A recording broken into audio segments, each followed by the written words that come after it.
Welcome to MG9 news. ఈ రాష్ట్రంలో 66 లక్షల మంది పెన్షన్ తీసుకుంటా ఉన్నారు.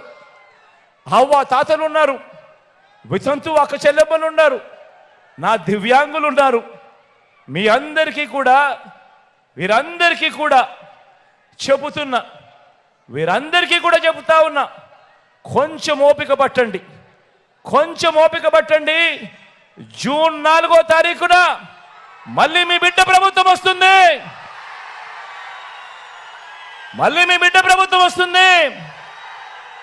నా మొట్టమొదటి సంతకం మళ్ళీ వాలంటీర్ల వ్యవస్థ తీసుకొచ్చి ప్రతి ఇంటికి కూడా మళ్ళీ సేవలు అందించే కార్యక్రమం నా మొట్టమొదటి సంతకం చేస్తాను అని చెప్పి సందర్భంగా తెలియజేస్తా ఉన్నా.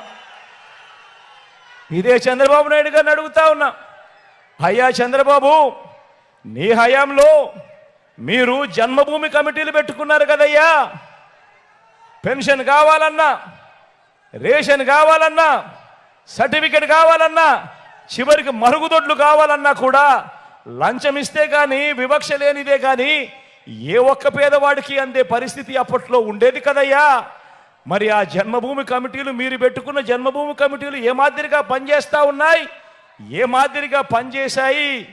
ఈరోజు వాలంటీర్ వ్యవస్థ అన్నది జగన్ అభిమానించే ఈ సైన్యం ఎలా పనిచేస్తా ఉంది అని అంటే, చంద్రబాబు నాయుడు గారి గుండెల్లో రైళ్లు పరిగెత్తించే కార్యక్రమం జరుగుతూ ఉంది అని కూడా ఈ సందర్భంగా తెలియజేస్తా ఉన్నా.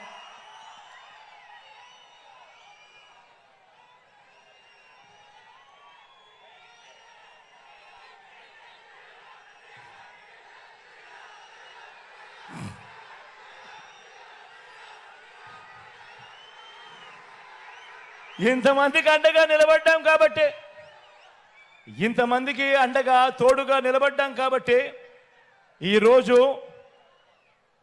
మీ బిడ్డ జగన్కి నా అనేవాళ్ళు ఎవరు అని ఎవరైనా అడిగితే మీ బిడ్డ ఏమి చెబుతాడో తెలుసా?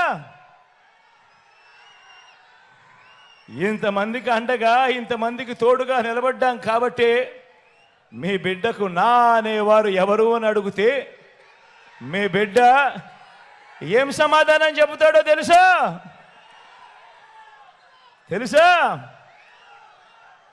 ఆంధ్రప్రదేశ్ రాష్ట్రంలో 5 కోట్ల ప్రజలు, అందులో పేద వర్గాల